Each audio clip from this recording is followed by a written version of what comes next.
Hi, Misha here, and I had a new-to-me pistol come in, although not new to the world, and it's a design from John Moses Browning. In fact, you might argue it's his first successful produced handgun design.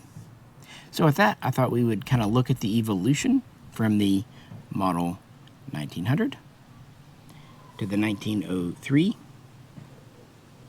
to the 1910, even though this is actually a 1910-22.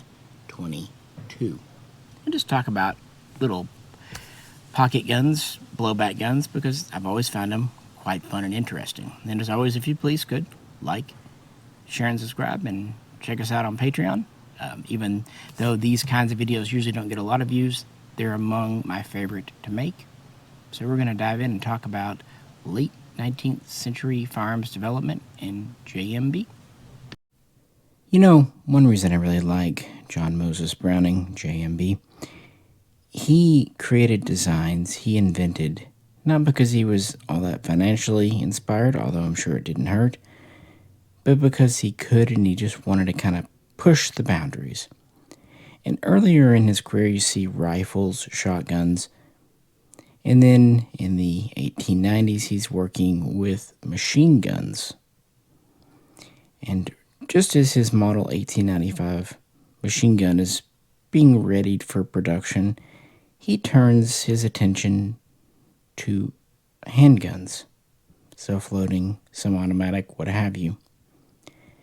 And at that time, the 1890s, the status of the market was very different. And even though this is a later design, I thought it kind of exemplified what was going on back then. This is the Rothsteyr or Rothkrinka. But this is kind of an old school system. You have a fixed magazine, internal, it's fed from stripper clips, and you have a frame and more of a bolt than a slide. See there? You just fit it from the top. And there were a lot of guns like this. Now, detaching mags would start to come with things like the Borchardt and the Luger, but still, internal magazine stripper clips would continue on with things like the broomhandle Mauser. But you really don't have a slide. The Luger, that system, the Borchardt, it's a toggle system. It's into this environment that around 1893, 1894, Browning first starts tinkering with the idea of a sidearm. And originally, he just wants to kind of borrow and simplify and scale down the gas piston system that he used in his machine guns. Interestingly, yeah, we see this much, much later with guns like the HKP7. Okay, they're not the same, but you get the idea. But this does go into the prototype stage. By 1895, that summer, he's ready to show off some test guns. They're in a 38 caliber round. I mean, everything's new at this point. And Colt does purchase the rights to manufacture, to market this model 1895 pistol in North America, but then just kind of shelves it. Now, of course, he seeks and is granted a patent, but it ultimately really is a dead end, although it does kind of establish the earliest days of the Browning look, design, in some of the systems. But his next thought is to scale it down from 38 to 32 caliber, so a 30 caliber, and to just go to a direct blowback, a straight blowback, and just make it cheaper and simpler and thus more reliable. And so we come to our first gun that we know today is the model 1900. And this was important because it was the first production gun to have a true slide. It also had a detaching 7-shot magazine, and it fired what was at that time a whole new cartridge, 32 Colt, 32 Browning, 7.65 by 17 Browning in Europe. It was all new. This is a semi-rimmed round for whatever it's worth. But like I said, Colt picked it up, but really just to kind of shelve it so they didn't have competition for their revolvers. Yeah, Colt, some things never change. That's kind of their deal. But luckily for Browning and his designs, Colt's rights only extended to USA and Canada, really. A little bit into the UK, depending on the agreements, but that left Europe open. And thus FN comes into the game. At this time, 1896, FN's hurting. Now, they had been set up in Belgium to produce Mauser rifles. And they tried to make newer models, but that led them into some hot water with Louvre, and that would be DWM later. They would lose a suit. That would actually lead to DWM having controlling interest in the company. Things are just not going their way. They have got a really good facility. They've got good workers, but they don't have or are not allowed to produce much of anything. They're desperate. They don't have anything to do. They try the sporting market, but it's just not really great for them. They're a military producer. But Browning has this design with Colt not really interested in it. And Fabrique Nationale, Herstel, is needing a design and wanting to break into the self-defense market, the CHL, the CCW market. Now, the apocryphal story is that FN sent Hartberg in April 1897, and he and Browning met in Hartford, Connecticut at Colt, and things went from there. I'm sure they met then, but they had actually already met years earlier when Berg worked at or for Colt and on Browning's machine gun project. So they were already acquaintances, if not strong friends, I don't know. Either way, this relationship led to Browning being invited to show off his design to the powers that be at FN, and he would go in April of 1897, bringing a few thousand cartridges, which were pretty much just made for him, and his pistol would do very well, so much so that they wanted to produce it. But they had to get the blessing from DWM in Germany, which they did, and then an agreement was finalized that summer back in the USA.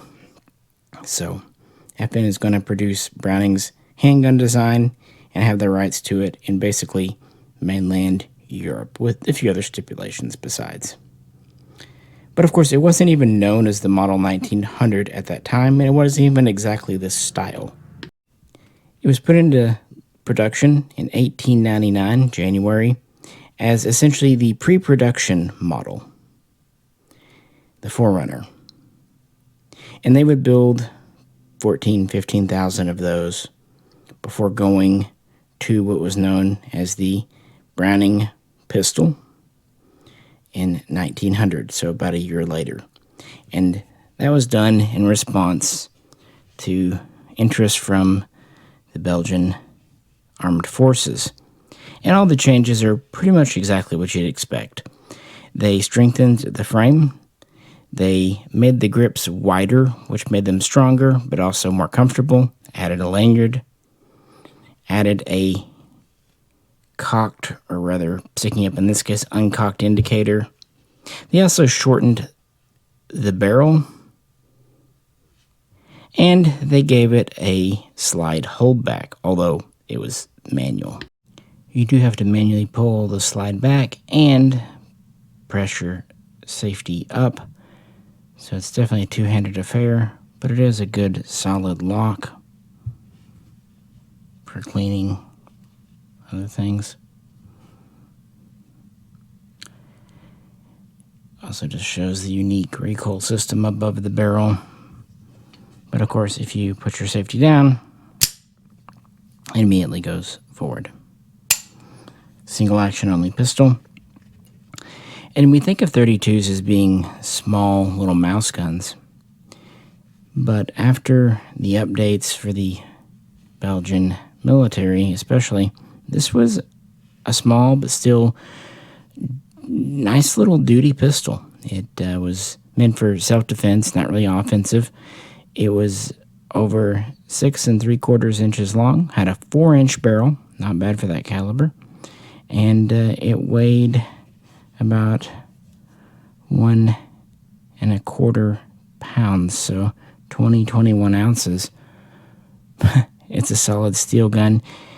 The frame, like I said, was reinforced. They also did make the takedown screw larger, more durable, and that is one of its deficiencies. But it's early days. A lot of early guns needed a tool to take them apart. It's not a retained screw. But yeah, after those updates, it would be the Browning pistol. Retroactively, after newer models were introduced, it would be called the Model 1900, with the pre-production model becoming the 1899. And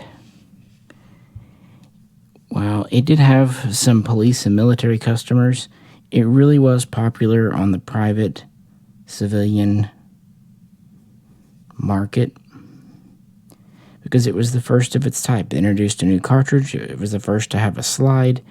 It was one of the early guns to have a detaching mag. And it just had Browning's quality written all over it.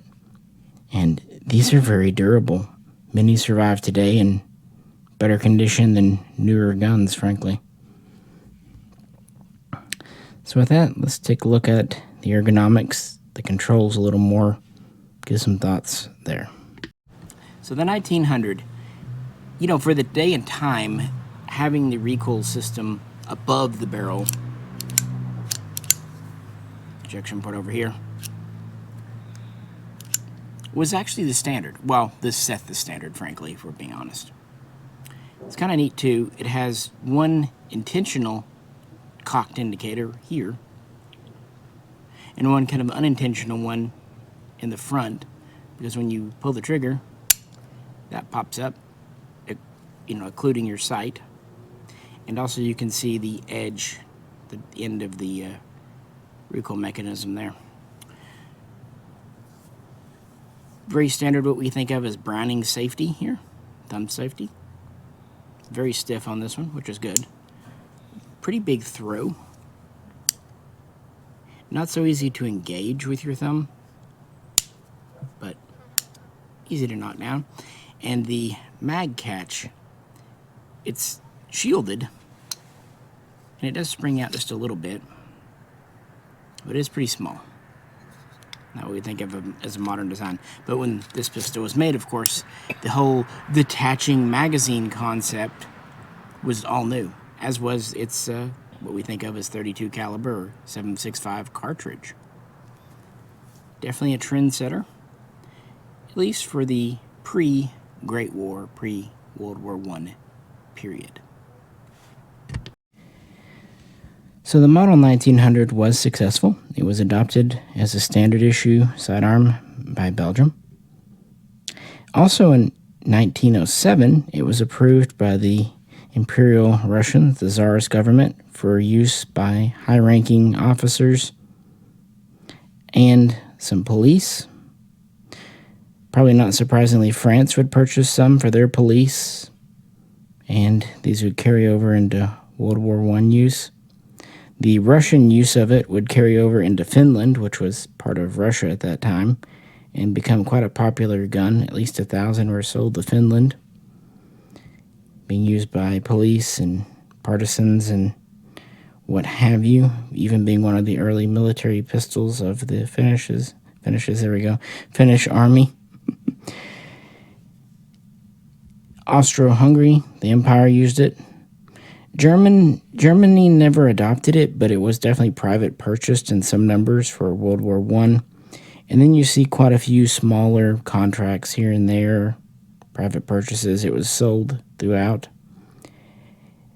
Somewhat interestingly, these were copied by multiple warlords and their arsenals in China during and after World War I, all the way through the 1930s.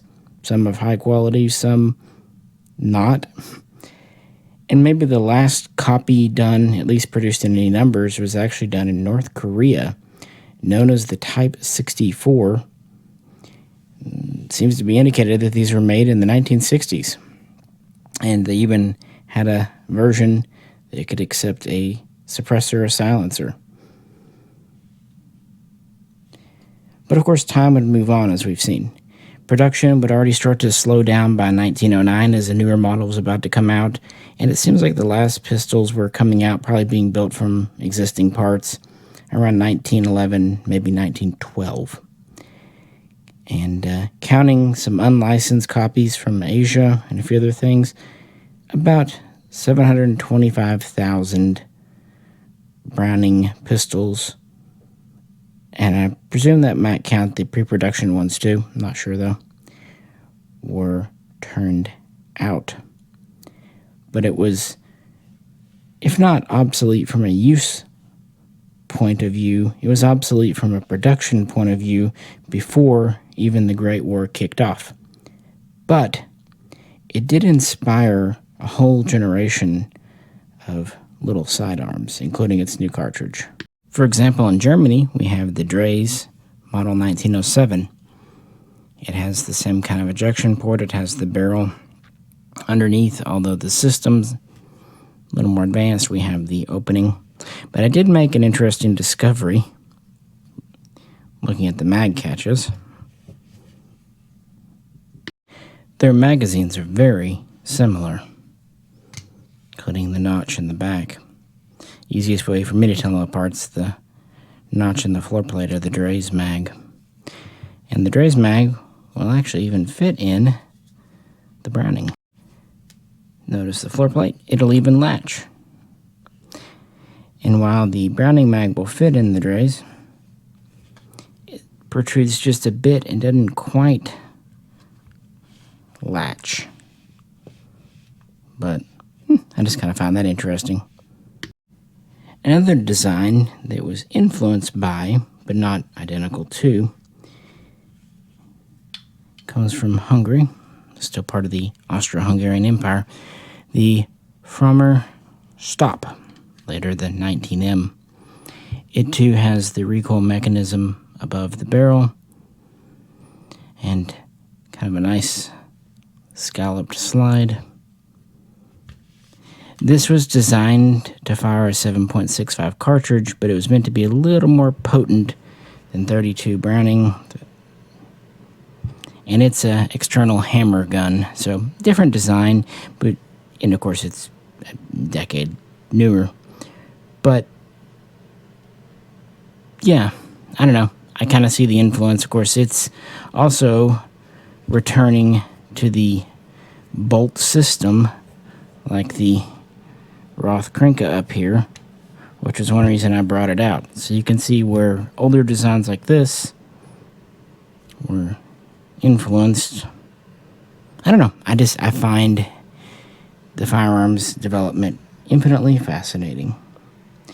And with that, time to move right along, because Browning was always striving to do better.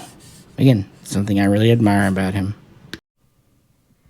With the model 1903, we actually have two designs. Colts in North America and FN Herstels in Europe. And they are different, but the core is the same. And this kind of goes back to 1901. Browning is playing around with the design, the recoil mechanism, the slide hold open, the overall durability. Now in America, the Colt 1903 hammerless would be still chambered for 7.65 32 and be a smaller design. But this version here, the European 1903, well, this was designed from the outset, per FN request, as a combat gun, a military gun, because they were seeking to capture some, well, military contracts. Why would they not? In particular, they were looking at Sweden and Norway, but others besides. So they asked Browning to design it, and he gets to work in 1902, and it's first introduced to production in 1903 as either the Browning War model or the Browning Large model. And it is larger, I'll give it that. It's about 8 1/4 inches long. It has a full 5-inch barrel, and it weighs right at 2 pounds. Yeah, still single action only, and it's firing a new, larger cartridge. In fact, this cartridge was one of the most powerful of a production gun for a time, especially for a straight direct blowback. Because under the hood, it's not all that different from the previous 1900, but then again, only a couple of years have passed. And it would prove quite successful and influential. So moving next, we have the 1903, or rather this is a Swedish Husqvarna 1907, but it's their version. And it's the next evolution in Browning's design. It places the recoil mechanism below the barrel. Still a straight blowback gun, and this was originally trademarked for what was at the time a quite powerful cartridge, 9x20, 9mm. Simple fixed sights. We have a different version of the Browning safety here, and we also have a almost full grip safety, single action trigger. We do have a hold open for the first time, but no release, so you need to pop the heel mag release to let her go. And yeah, you can see the evolution of the mag catch this way. And this really was meant to be a more full-size duty pistol, and it shows. Still a single action trigger, but you can definitely see more of the eye towards safety, and it's also much easier to disassemble, at least in comparison to the 1900. You don't actually need a tool for this one. And it definitely saw some military success with, yes, Sweden and a few others. By the way, the magazine holds 7 cartridges, and just as the 32 was, this is a semi-rimmed, often called 9mm Browning long. But yeah, they submitted it for trials in Norway and Sweden, and while Norway would go a different direction, with a different Browning design for that matter, Sweden would adopt it in 1907 after it passed trials, and they would order 10,000, and the initial 10,000 M1900s would be built in Belgium by FN. And they would actually replace a different Belgian gun, the Swedish Handgun. Neat gun in my opinion, the 1887 variant, so different than the Russian. And they would go from there. Russia themselves would also purchase about 11,000 for police use before World War I. The Ottoman Empire would purchase around 9,000. And you'd have a few other contracts besides, and they would sell around 10,000 for commercial purposes. So it wasn't just flying off the shelves, but, you know, this was not meant for everyone. This isn't something you're just going to easily conceal and carry. It's a durable gun. It's a full-size gun. It's actually quite accurate. It's quite affordable, but, you know, it has its own things going on.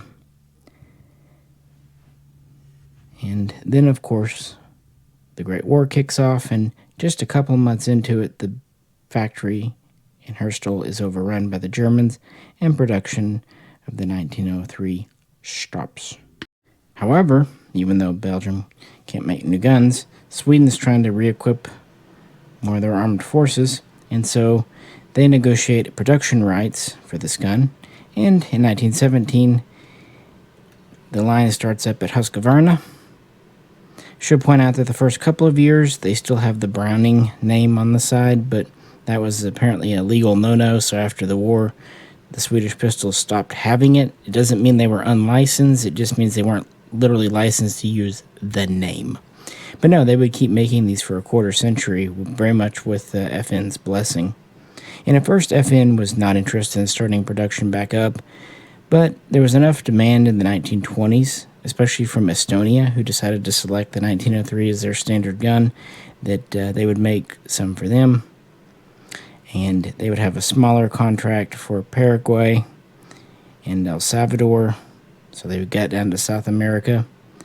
So they'd build a few thousand more post-war. But then finally in 1927, as other things were coming around, they would shut down the line once more, never to start up again Seems like in Belgium they built just under 58,500 of these. So, far fewer than the 1900, but it's kind of understandably why. But production would keep on in Sweden. In fact, in the 1930s, when Colombia, I guess seeing what Paraguay and El Salvador had, wanted some, and FN didn't want to do it or couldn't do it, they would make some for them. And they would also sell or give some to Finland for use in the winter continuation wars. It's a good wintertime pistol. And they wouldn't discontinue their production until 1942. And they built over 89,000, so more in Sweden than in Belgium. And they were never junked as such. They were put into reserve and substitute standard. And that's a good thing because they were called upon post-World War II, especially as the M40 Lottie wore out and they needed other guns. So in some areas and instances, this pistol served until the 1980s in Sweden. Pretty cool, and it's definitely a testament to this gun's durability. This particular version are all chambered in the 9x20. However, 380 is pretty common as a commercial adaptation, although I do actually have some 9x20 cartridges. And you can definitely see how this design with the recoil spring, the grip safety, would lead into the 1905, which would lead into the 1911, and just influence guns to this very day. But when I'm thinking of clones and copies, I can't help but think of, honestly, one of my favorite cheap little guns, the Spanish Ruby. Like 1 million of these were made and used by France in the war, and it really is a simplified 1903 pattern. No grip safety, very basic slide lock safety here. Same type of heel release mag. Now this one, of course, fires 32. It's a very chunky gun.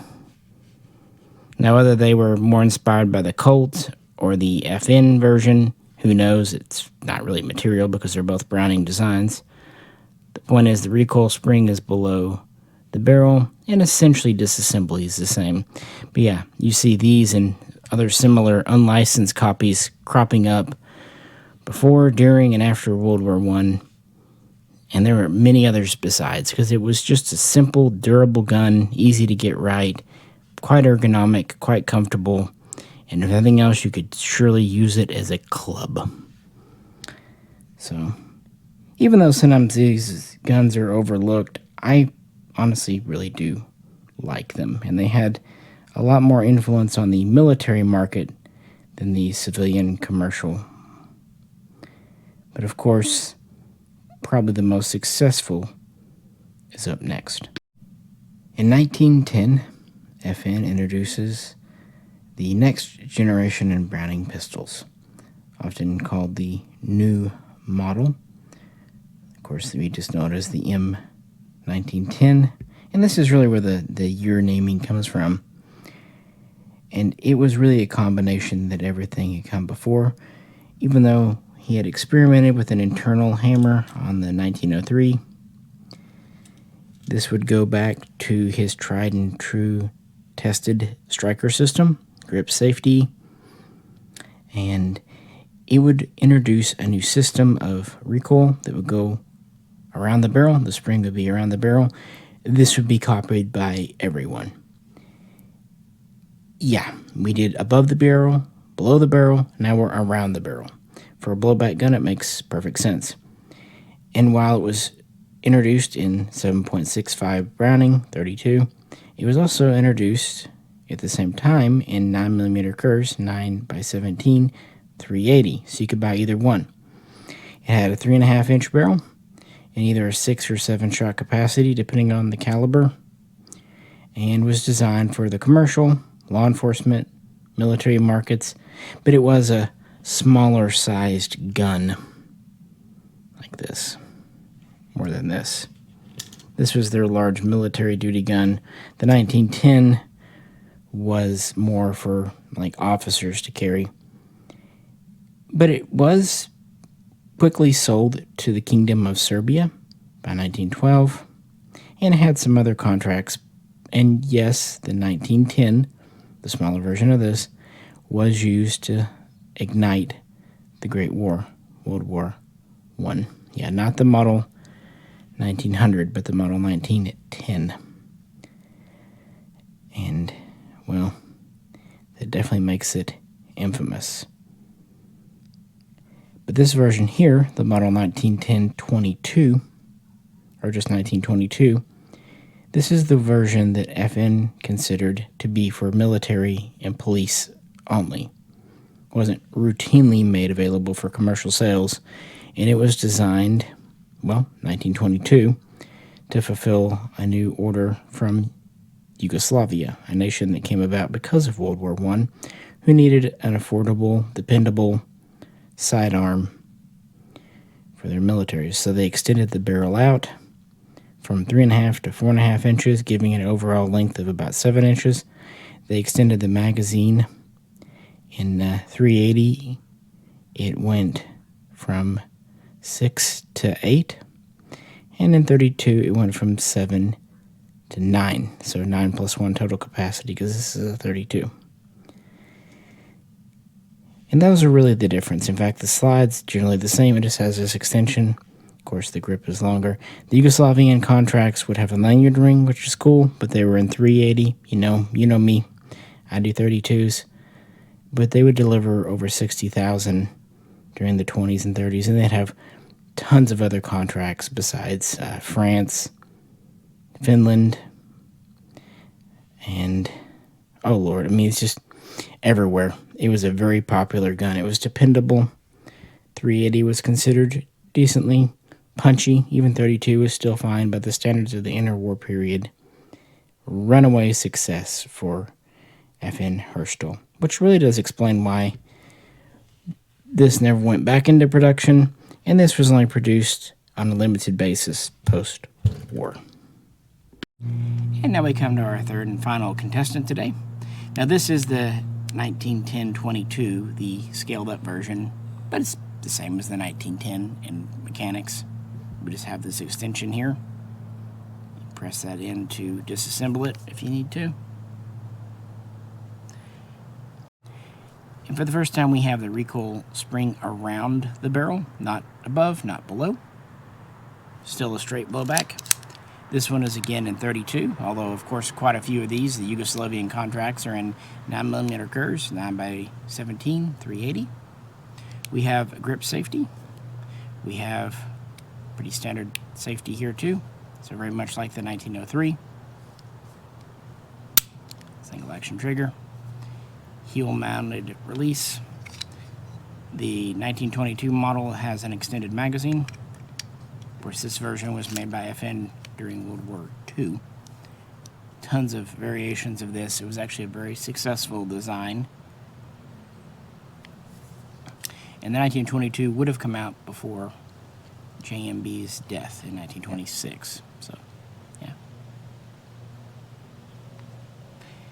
And this probably saw the most military service for the longest time out of all three. But to get to this, we had to go through the other two. And of course, other designs along the way, like the 1911, and so on and so forth. As an example of something this influenced, I could pull out almost any 32 caliber 380 post 1910, and it would probably be there. But just for fun, I decided to grab a French MAB Model D.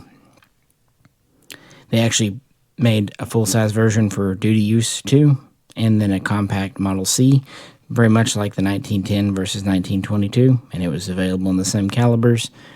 Very similar takedown system. Yeah, this striker system, it's, if not a direct clone copy, heavily inspired by the 1922. And, of course, the Germans would again take over the factory, and they would build more 1922s than any other single design. And while most would be in 32, because that was their standard, they did take some 380s that were there, and this was very common in the Luftwaffe. In fact, they acquired or built nearly 500,000,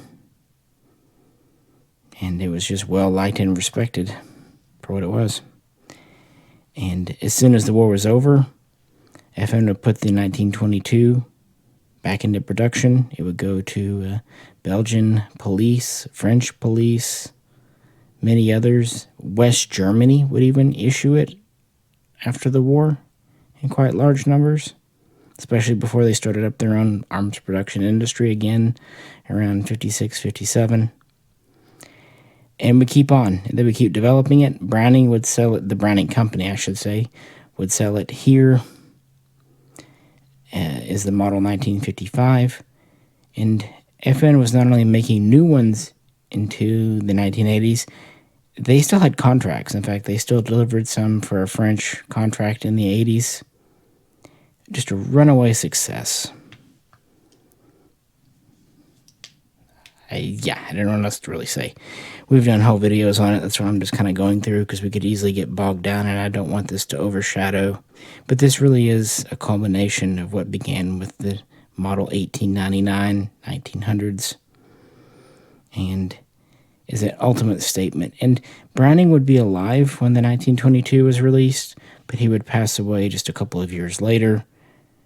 And so the design would very much outlive him. And of course, you could say that, of course, that would progress on to the high power, doing Sive, and all that stuff.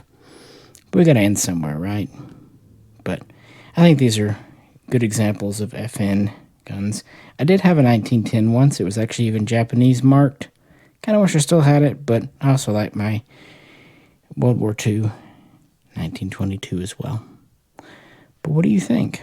What's your favorite Browning design, either Colt or FN, or maybe something else? Let's wrap this up. So yeah, I appreciate you hanging out and just talking Browning stuff today. This came in, I've always thought having a 1900 would be cool. They're not all that common though. As I said, they stopped making these by the time of World War I. And while it was a very modern design for the late 19th, very early 20th century, times move on. But it had a couple of copycats, like we mentioned, like the Dre's. This design, in various forms, really did set the trend. And of course, the Spanish Ruby, huge numbers.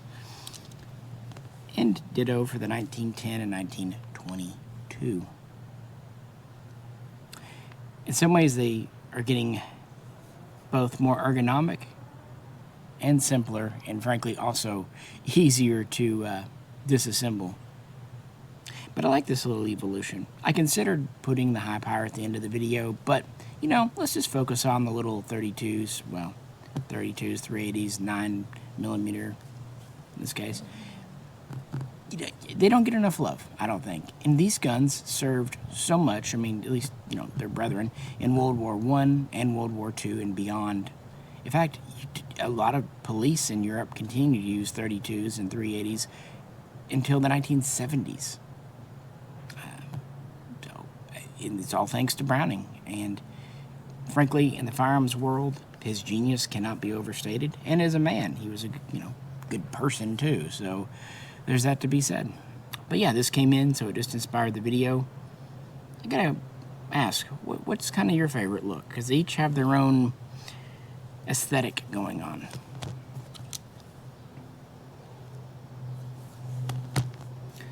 Let's discuss our favorite little pocket guns below. And also, if you haven't, I've done quite a few videos on like 25 calibers and stuff. Check those out if you're interested. As always, if you could, please do like, share, and subscribe. Like to help us out. Check out the link to Patreon. You know the drill. With that, this is Misha. Catch you very soon next time.